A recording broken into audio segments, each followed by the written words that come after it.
Was there a defining moment for you that Yeah. caused you to make this big shift? I was struggling. I was 2 years into eWomen Network, and I was calling the phone company to say, what's the least amount I have to pay to keep the phone on so that I could pay the rest to the electric bill to keep the electric on. It was a humbling experience for me. And I really remember being on the phone. My mother had called me. She still lived in Ohio.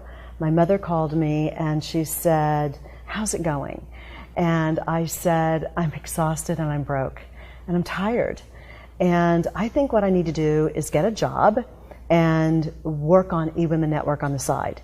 And she said, well, how many hours are you spending in eWomen Network now? And I said, 18 to 20 hours. You know, I would get up before the kids went to school. I'd get the kids to school. I'd work while they were at school. I'd get them home. I'd get the homework done, get the dinner on the table.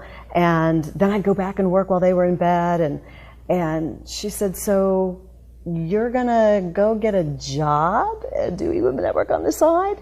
And she said, and by the way, Sandra, for the salary you want, it's not a job, it's a career. It's about a bonus 20 hours on the 40 to be able to pull that off.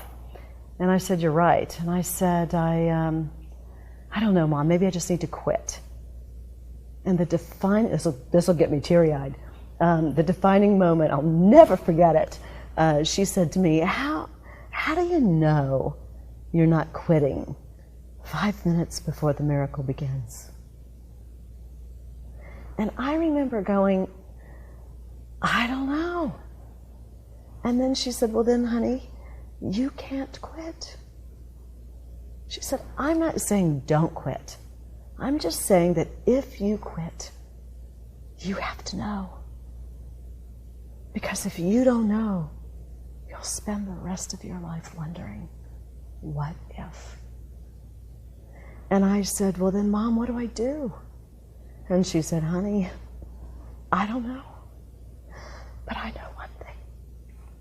I raised a daughter smart enough to figure it out. And she gave me a moment of belief that I could go find it. And I hired a coach. And it changed my